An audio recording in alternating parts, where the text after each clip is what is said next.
Hello everybody, welcome back. Jiu-Jitsu 2000 here today. I'm coming at you with a very fun, interesting video. Today I'm going to take you through the process of how I like to make my penny can stove.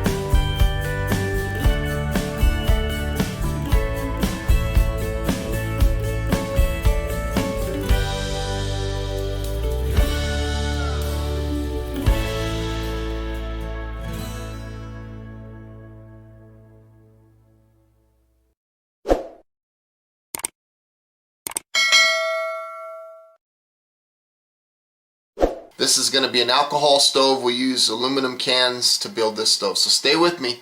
I hope you enjoy. It's going to be a lot of fun. Okay folks, here are some of the things that you'll need to make this stove. You're going to need a small block of wood, whatever height you want your stove to be. This one's, oh gosh, maybe 1.25 inches, 1.5 inches, something like that.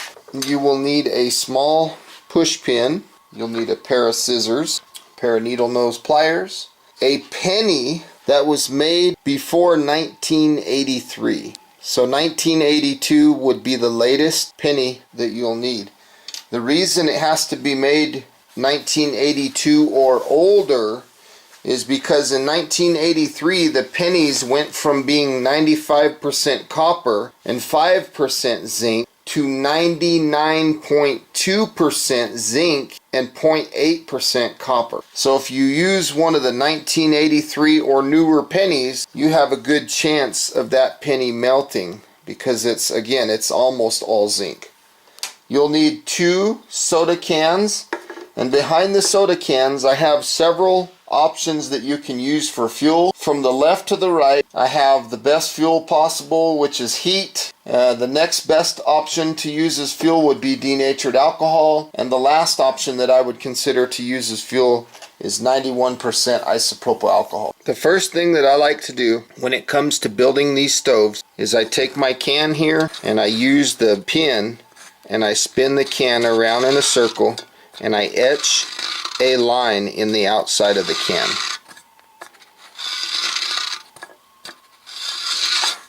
Just want to make sure that I have a visible line that I know where to cut. Some people say that if you make 5 or 6 passes around, you can pop it down here and it'll break free and things like that. I personally prefer to use scissors. I'm going to use the same method to do the second can. Same exact thing.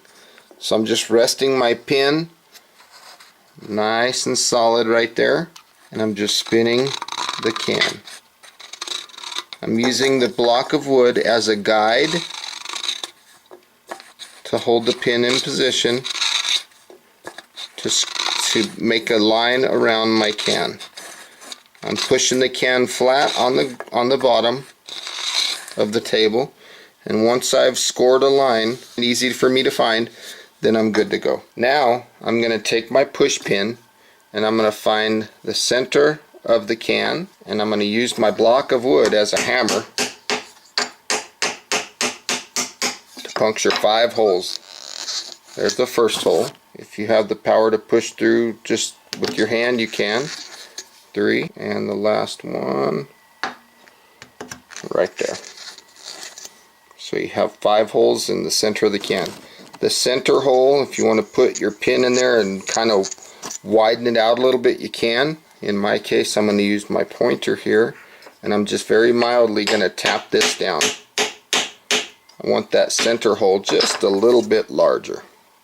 Something like that. Now, this is the hole that our penny should fit over. So you don't want to make those holes too big for that penny. So I'm going to find these 2 that are in line, and I'm going to come out here and I'm going to push 1 hole there. I'm basically going to make 4 holes. 1,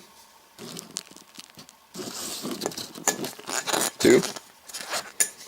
You can use your little hammer if you wish. 3. And I'm spinning this to get this push pin out.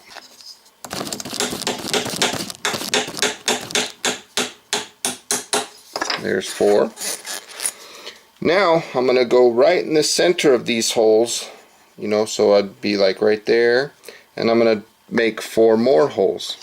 So now I'll have a total of 8 holes. So there's 5.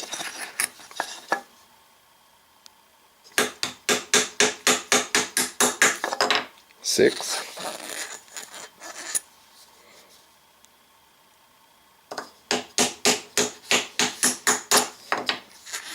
7. Number 8 right here. Okay, so this is what we're looking at right now. We have 8 holes on the outer perimeter. Now, what I'm going to do is I'm going to go right in between the middle of each one, and I'm going to pop another hole. So that'll be 9, 10, 11, 12, 13, 14, 15. That'll give me 16 holes. These are going to be the vents that my flames come out.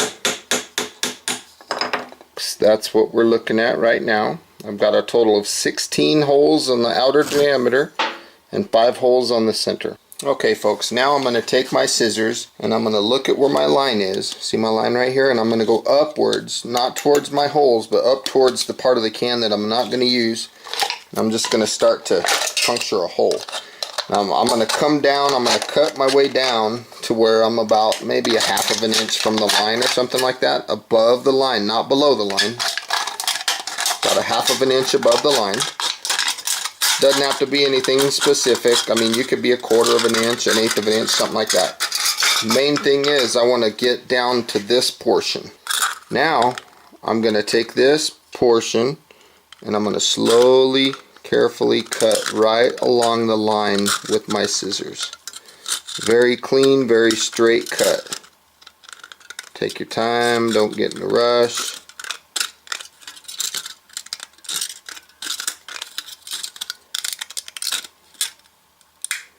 I'm going to do this to both cans.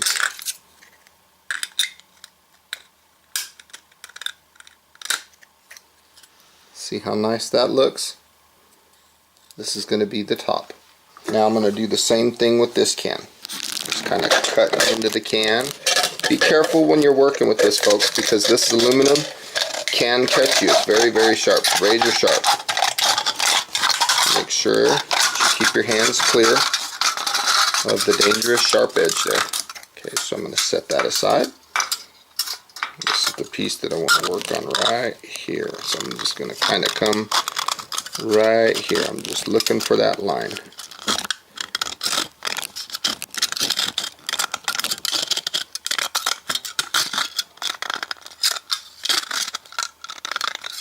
Main thing here, folks, is take your time, be patient.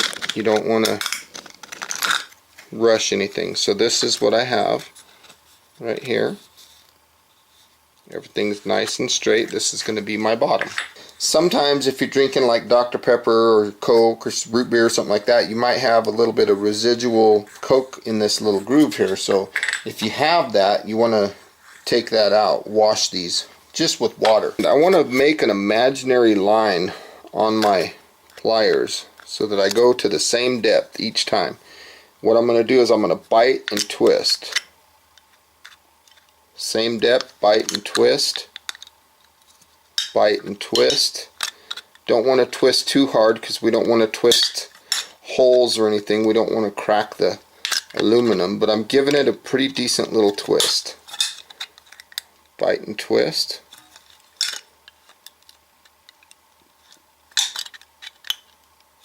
Bite and twist. You might be sitting there watching and you might be wondering, why do I do that? I do that to give it this type of shape. The reason I want this type of shape is because it'll make it easier for these two halves to go together. See that? See how easy it fits in there? This is going to be the reservoir which my fuel sits in, and I like putting this upper outside of it because it gives me another layer of material which helps keep this strong, you know, from being punctured. Some people, before they put these together, some people put a little bit of fiberglass in here. I've also seen people put cotton balls in here, and they do that as an insulator or a wicking type option. I personally don't do them that way. I just put them together from here. Just gently tap on it. What I'm trying to do is seat this down. Don't want to tap like crazy hard or anything like that. But I don't want to push too much with my hands, because if this slips free, it could cut me. So just nice mild taps with this piece of wood. My hammer, if you will. You'll know when you're finished, because everything will look uniform. Everything will look nice and clean. Now, if you have any kind of edge hanging up over here, you can take your scissors again and run along this edge and just kind of cut that off. Or you can just kind of fold it in.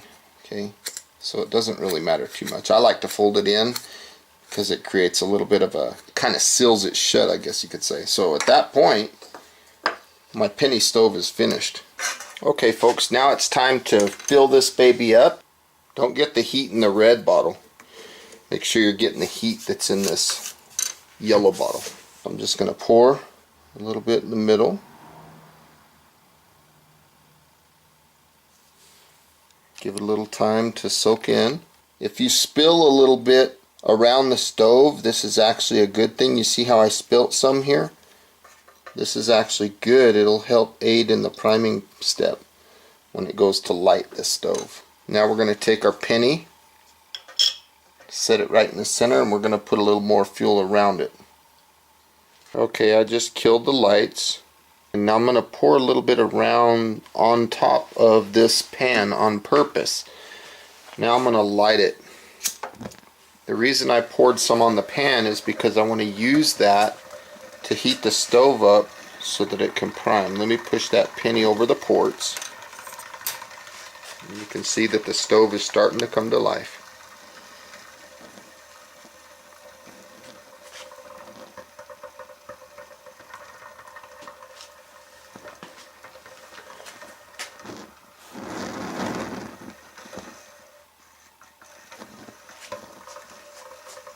The reason we need the penny is because this stove develops pressure, and if the pressure gets too high, it'll push that penny off and it'll relieve itself. Once these little flames down here go out, we're going to have a nice burning stove. It's going to have some nice flames coming out of those ports.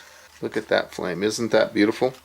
A stove like this will burn for about 15 minutes. And it produces plenty of power. You can use it to boil water for cooking. You can actually cook eggs, bacon, sausage, I mean all kinds of things, pancakes, you name it. It's just like a regular stove. Puts out about 8,000 BTUs or so. You can see that there's bright yellow flames. That's because I added isopropyl alcohol to the fuel, because I wanted to give you a good visual. I wanted you to be able to see the flames, but I didn't want the room to be dark. Now the question that you might have is, how do I put this stove out when I'm finished cooking? Well, there's two ways that I like to use. One, I blow it out, just like that. Or two, I can take the bottom of a Coke can, this is the bottom, and I cut out this little piece that looks like this. And when I have that piece, I just throw it right on top. Oops. If I can make it, if I can aim right, and it'll slough out my flame. So those are two options that I can use to put out my stove. If you light the stove while it's still hot, you don't have to prime it again. It'll light up real good. But again, you can blow it out or slough it, or a combination of the two. Well folks, I want to say thank you for watching my video today on how to make a penny can stove. I hope you found some good useful information, and I hope you had fun with me. Please feel free as always to like this video, share this video, subscribe to my channel, and always have a beautiful day. Until next time, we'll see you later. And go out there and make yourself a penny can stove. They're a lot of fun.